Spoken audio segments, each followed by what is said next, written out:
Hello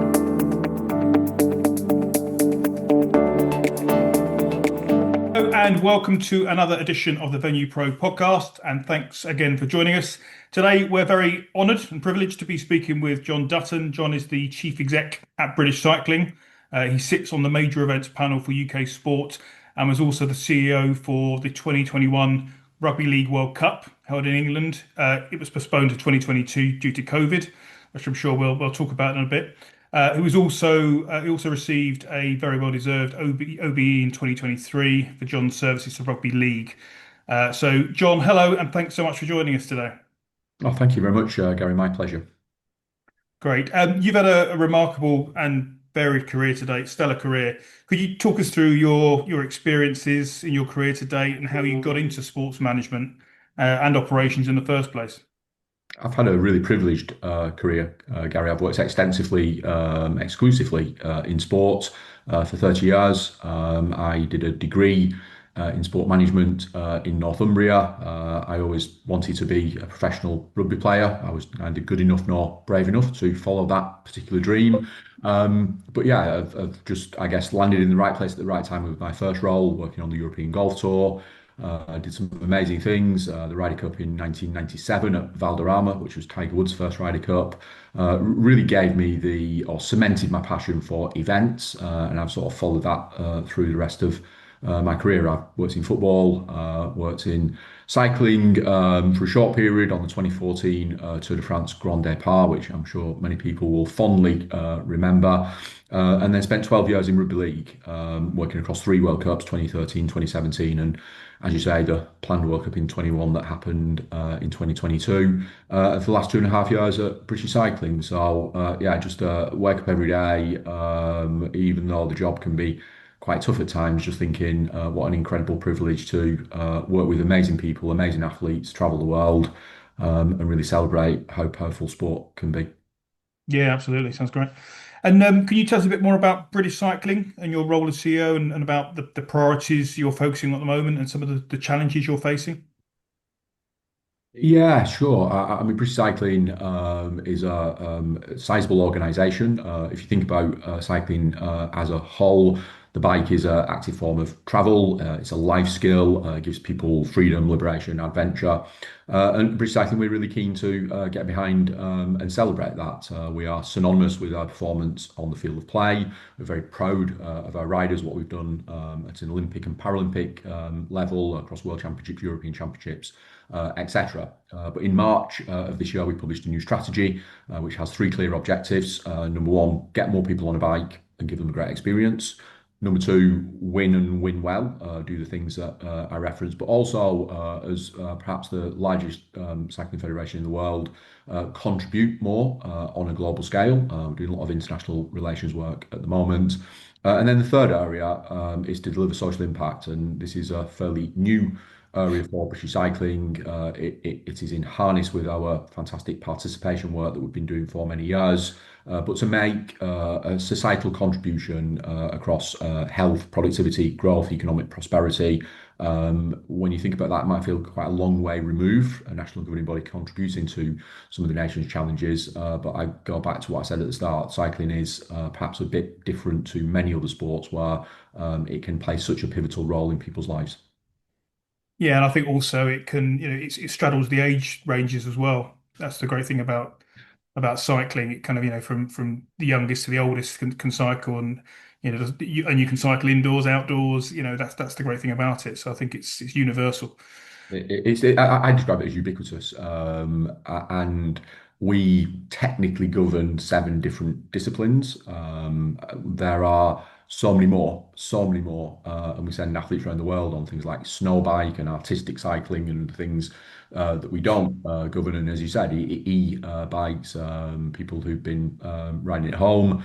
We've seen the growth of that, particularly during the pandemic. So we just want to wrap our arms around all of that and just celebrate the different ways that people can ride a bike. Our purpose is to bring the joy of cycling to everyone, and that hopefully really cements that ubiquity that cycling has. Yeah, absolutely. And what about your involvement with UK sports? Could you tell us a bit more about the major events panel and how you're involved with that? Yeah, again, it's been a privilege, an absolute pleasure, almost a form of distraction as well from my day job. So I'm now in my final few months, 8 years on the major event panel. Really talented group of people that help UK sport with the pipeline of events coming through, help assess any funding contributions, and help set people up for success. And what I would say, Gary, is that 8 years ago, the events that we were seeing on the panel were what I would regard as quite traditional events.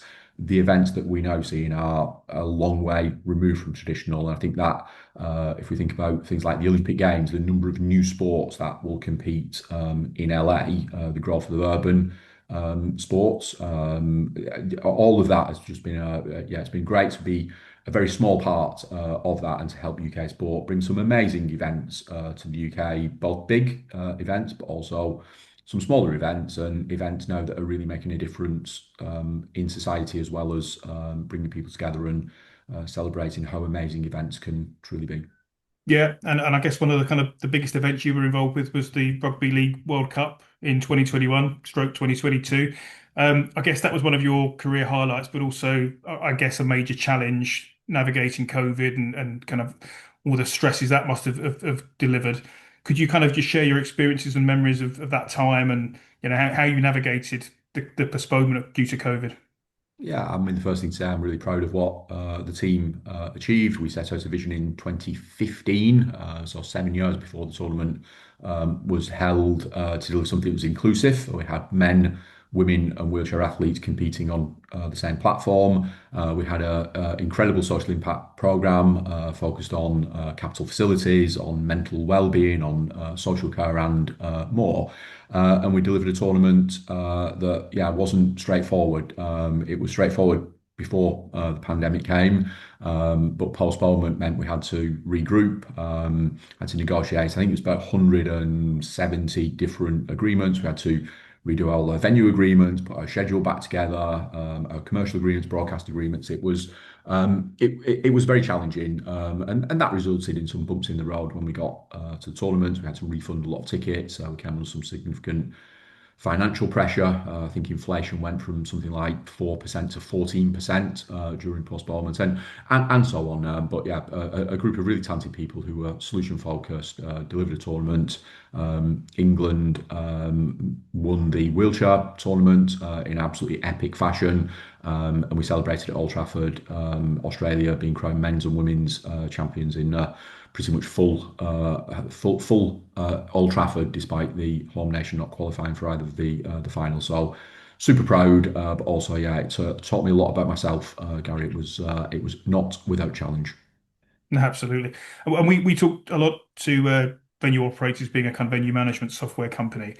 We talk about how kind of managing individual multi-purpose events and venues is challenging. What's it like kind of trying to manage, and coordinate dozens of venues, do large scale events across multiple towns and cities in England?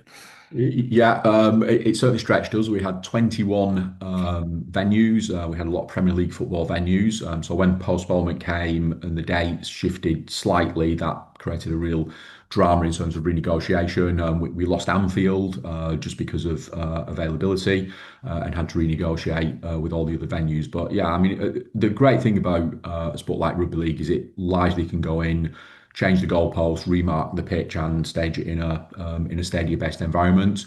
At the moment, we are working at British Cycling on the Tour de France Grand Départ in 2027, which of course isn't in a venue; it's on the public highway. People don't have to buy tickets. Millions of people come to the side of the road, so it's a huge contrast to stadium-based events. But the World Cup in 21, we had some super venues, both indoor with our wheelchair venues and also outdoor, and sort of trying to overlay it with a Premier League and Football League season in the middle of autumn was yeah, not straightforward. 61 games over 37 days. So yeah, there was quite a lot of rugby league played. Wow, that's amazing that it all came together. You kind of mentioned a couple of times social impact, and I know that legacy is something that's just important to you and you're passionate about. Can you kind of expand on why that's so important to you and also provide examples, whether it's with British cycling or the Rugby League World Cup? where that's kind of been put into practice? Yeah, I mean, I think why is it important to me? I've been born and brought up in the northwest of England in a small town population of 45,000 people, and seen some of the challenges that people in my community face. And My town was a big part of the Industrial Revolution. It was a mining town, and employment now is incredibly challenging. So I think that's sort of driven my passion, particularly for social mobility. The fact that where we are born plays such a pivotal role in our life and opportunities, whether it's education, skills, employment, health, etc. And what really struck me, particularly during the Rugby League World Cup, is we had a chance to make a difference as well as staging a sporting tournament, and overlaid our social impact programme with the tournament. So if we take an example of mental well-being, we plotted the 21 host towns and cities, the national suicide rates in those towns and cities, and 20 of the 21 were above the national average. So we worked with a wonderful organisation, Movember, to develop a mental fitness programme targeted mainly at young men, where the challenge was and still is, and hopefully that will make a difference to people in terms of resilience and well-being. So I just think using sporting events, the stuff that we're doing at British Cycling, we've got our riders committed to social impact activities. We can all make a greater contribution to society. I'm sure we all want to live in a better world, and we can do that while still winning medals, delivering sports events, performing at our best. So yeah, huge passion. We're doing some really great things, and yeah, just trying to make sure we don't miss any opportunities. I much prefer the word social impact rather than legacy. I think legacy by definition is something that you leave behind. And if we take the example again of the Tour de France Grand Départ in 2027, a lot of what we will do will be for the event. So that's already now in train, and really big aspirational projects around soft power, diplomacy, around education and employability, and just using the event to, if nothing else, at least start that conversation. Yeah, and absolutely. And yeah, I think you're right in terms of kind of physical health. Exercise is medicine. That's something that I think has become Absolutely. apparent over the last decade or so, and certainly from a mental health perspective as well. There's huge amounts that can be done through exercise. So that's amazing. And if we can all contribute to the health agenda just by helping people move more, and there are many barriers to people moving more. So whether it's, I know, a sport of cycling, you need a bike. Not everyone has a bike. Not everyone has access to a bike. So it's just focusing on where the inequality exists to get more people moving. And if more people move, hopefully, as a nation, we're more productive. If we're productive, we'll contribute to growth. If we contribute to growth, we'll be more economically prosperous. So yeah, big stuff. But if our research, Gary, shows that 26 million people have got on a bike at least once in the last 12 months, which is a phenomenal number. And if we encourage more people to get on a bike more often, yeah, we'll have certainly played our part in that big picture. Yeah, absolutely. And then kind of changing tack slightly. So, I noticed that from my own research into what you guys do in British cycling, technology, digital transformations are kind of key focus for you. And I know that at the elite level, the technology plays a massive part in innovation, just getting that kind of additional 1% improvement. What impact would you say that technology's had on cycling over the last kind of 15 years? And what kind of innovations do you expect to see in the future? Oh yeah, so certainly over the last 10 to 15 years, the team at British Cycling, who work in that area, have developed some groundbreaking research and development, and inputted that into helping athletes prepare, but also the physical bike itself. We've done a lot of work. We have a wind tunnel in Manchester, so we've done a lot of development around skin suits, around the bike frames and the parts. We work with a team of aerodynamicists on rider position and wind resistance, etc. So all of that, I think, has been very well built into the journey of British cycling. Chris Boardman, now the chair of Sport England, was really influential in the start of that journey many years ago. But the team have now, I think, taken it to a new level. When we talk about AI, the team will say, well, machine learning was what we used before people were talking about AI. We have cameras built into the track, and the way that people's position is monitored. And we're having a conversation about how we use some data maybe for more entertainment purposes. So when a rider is on a bike, whether on the road or the track, that all sorts of data is coming out, and how can we use that and just make that as exciting as possible. But if we can contribute to the riders' health, well-being, get them prepared to compete at the best, and embrace technology.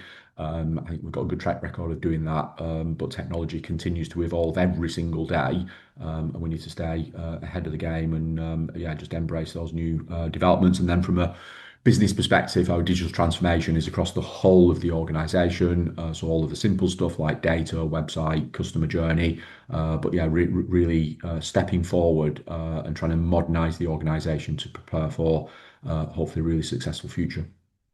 Yeah, and what does that kind of success look like for you over the next 5 years? I mean, I'm assuming you've got kind of plans in place and priorities, but yeah, if you look at 5 years ahead from now, and you look back, what would success mean for you, and how do you think British cycling will evolve over that time? I think personal success for me will be to have made a difference. And I'm sure many people can measure that in different ways, but to have made a real, tangible difference.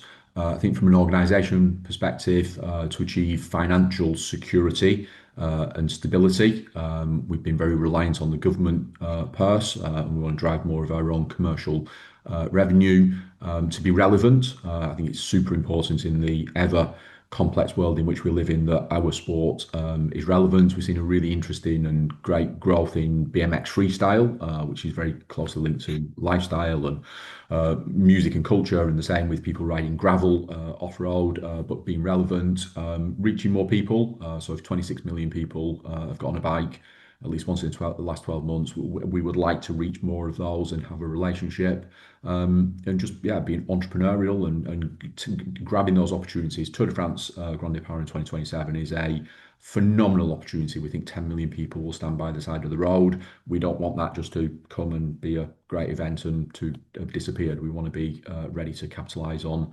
hopefully engaging with a large slice of the UK population. Absolutely. And then finally, a question we ask all our guests is what advice or knowledge would you like to share with those kind of just starting out in their careers, whether it's in sports management, operations, events?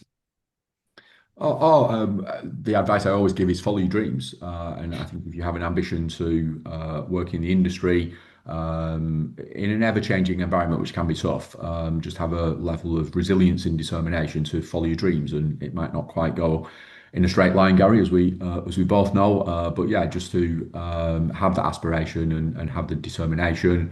And something I've just said to some of the team this morning is continue to be curious. And I think that contemporary knowledge. The world is changing, and we need to have that knowledge to be relevant and to be ahead of the curve. But yeah, I'm very envious. I spoke to a group of young people, undergraduates this week. Yeah, I'm very envious of people who are more at the start of the journey than I'm more towards the end of my journey. But acknowledging that world is a pretty tough place, so it needs resilience, determination, and a real desire to make a difference. Yeah, I think you're right. It's good advice, and I think there are more opportunities than ever with technology, but it's also a tough environment for young people as well at the moment. But yeah, I think if you're right, if you kind of keep learning, keep being curious, find your passion, then you'll make your way. Absolutely.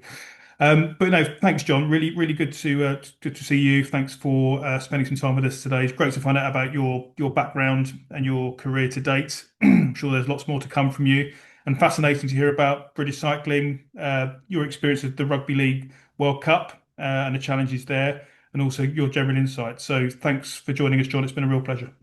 Thank you, Gary. Thanks for the opportunity. If you'd like to find out a bit more about British cycling, we'll add the link to the description. But also, if you want to find out more about VenuePro, you can visit us at venupro.co. Please do subscribe to this channel to keep up to date with the latest podcasts. And please do give this video a like. Thanks very much, and we'll see you again soon.